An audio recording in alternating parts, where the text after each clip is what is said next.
warahmatullahi wabarakatuh. Salam sejahtera bagi kita semua. Om Swastiastu, Namo Buddhaya, salam kebajikan.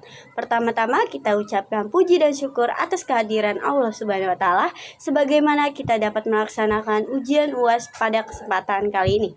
Terima kasih kepada Ibu Dr. Rita Aryani MM selaku dosen pengampu mata kuliah Dasar-Dasar Pendidikan. Izinkan saya memperkenalkan diri. Nama saya Nena Citranata dengan NIM 1872450025. Pada presentasi kali ini, izinkan saya untuk mempresentasikan hasil dari PPT saya yang saya sudah buat sendiri. Presentasi saya kali ini untuk melengkapi ujian akhir semester. Materi yang saya bawakan adalah teori konstruktivisme. Kali ini kita masuk ke materi teori konstruktivisme, yaitu isinya adalah pengertian teori konstruktivisme. Teori konstruktivisme menurut para ahli. Tujuan teori konstruktivisme, teori aplikasi belajar konstruktivisme. Peran dan karakteristik teori konstruktivisme. Apa itu manfaat teori konstruktivisme? Perbandingan dan kritik terhadap teori konstruktivisme. Kepengertian teori konstruktivisme secara umum memandang ilmu pengetahuan tidak hanya sebatas mengungkapkan mengenai fakta, kaidah, dan juga konsep yang harus diingat secara baku, di mana konstruktivisme ini justru lebih menekankan bahwa manusialah yang harus mengkonstruksikan pengetahuan itu sendiri, sehingga manusialah yang nantinya akan memberikan nilai sentil-mentil dan juga menggali ilmu pengetahuan, baik itu mulai kajian, penelitian, dan mulai pengalaman. Terdapat banyak sekali cara yang bisa dicoba untuk melakukan konstruksi dan mengembangkan ilmu pengetahuan. Berdasarkan penjelasan tersebut di atas, bahwa konstruktivisme merupakan sebuah teori yang sifatnya membangun dari segi kemampuan, pemahaman, dan proses pembelajaran. Di bawah ini teori konstruktivisme menurut para ahli. Menurut JMPG, teori konstruktivisme menekankan pada proses yang dilalui siswa untuk memperoleh pengetahuan. Jian yakin bahwa kecenderungan siswa berinteraksi dengan lingkungan adalah bawaan sejak lahir. Tavroni, teori konstruktivisme memberikan kebebasan kepada semua orang untuk menemukan apa yang mereka inginkan dan memberikan kesempatan terkait apa yang mereka butuhkan. Masuk ke apa tujuan dari teori konstruktivisme. 1. Membantu siswa memahami materi pembelajaran. 2. Mengembangkan kemampuan siswa untuk bertanya dan mencari solusi atas pertanyaannya. 3. Meningkatkan pemahaman siswa terhadap suatu konsep secara komprehensif. 4. Mendorong siswa untuk menjadi pemikiran aktif. 5. Merangsang berpikiran inovatif dan kreatif. 6.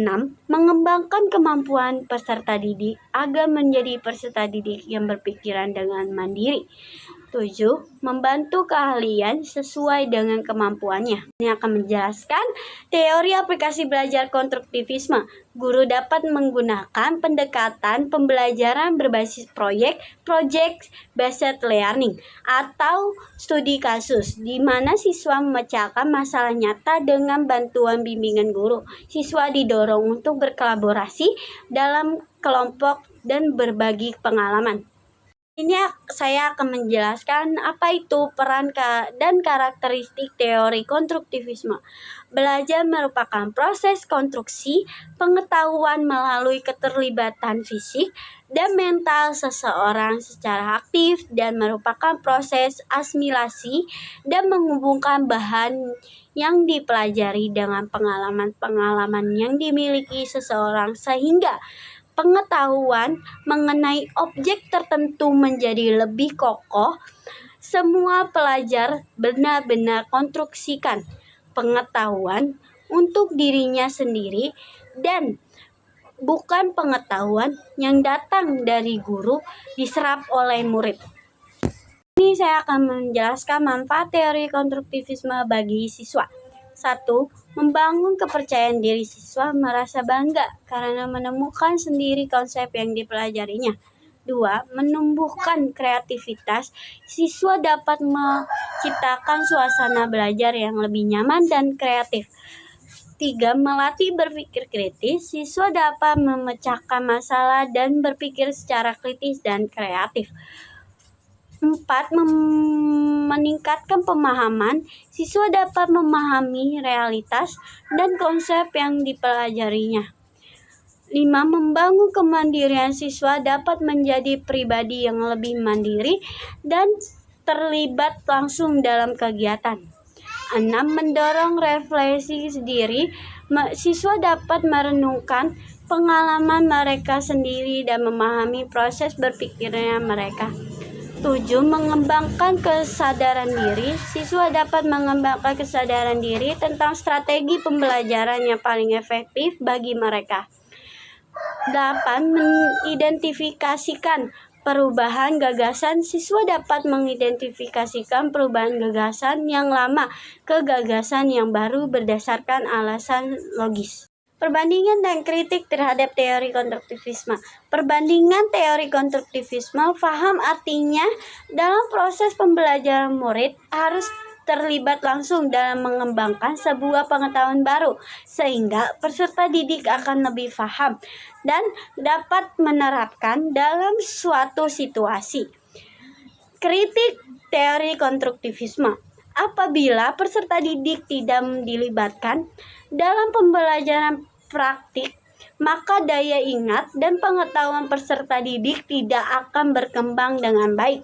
Dan bila diberikan materi baru, pasti materi sebelumnya akan dilupakan. Nah, di sini saya akan menjelaskan yang terakhir, yaitu kesimpulan. Memberikan keaktifan terhadap seseorang untuk belajar menemukan sendiri kompetensi, pengetahuan atau teknologi, dan hal lain yang diperlakukan guna mengembangkan dirinya sendiri. Ada 4 prinsip dasar konstruktivisme pembelajaran. A. Pengetahuan diri atas konstruksi masa silam. B. Pengkonstruksian pengetahuan terjadi mulai proses asimilasi dan akomodasi. C. Belajar merupakan suatu proses organik, penemuan lebih dari proses mekanik yang akumulatif. D. Mengacu pada mekanisme yang memungkinkan terjadinya perkembangan struktur kognitif. Belajar bermakna akan terjadi melalui proses relaksi dan revolusi konflik. Demikian isi presentasi saya kali ini. Semoga apa yang saya sampaikan dapat bermanfaat bagi kita semua. Jika ada kekurangan mohon dimaafkan. Apabila ada kritik dan saran ditulis di kolom komentar. Saya Naina Citranata mengundurkan diri. Wassalamualaikum warahmatullahi wabarakatuh. What the fuck is that all right now?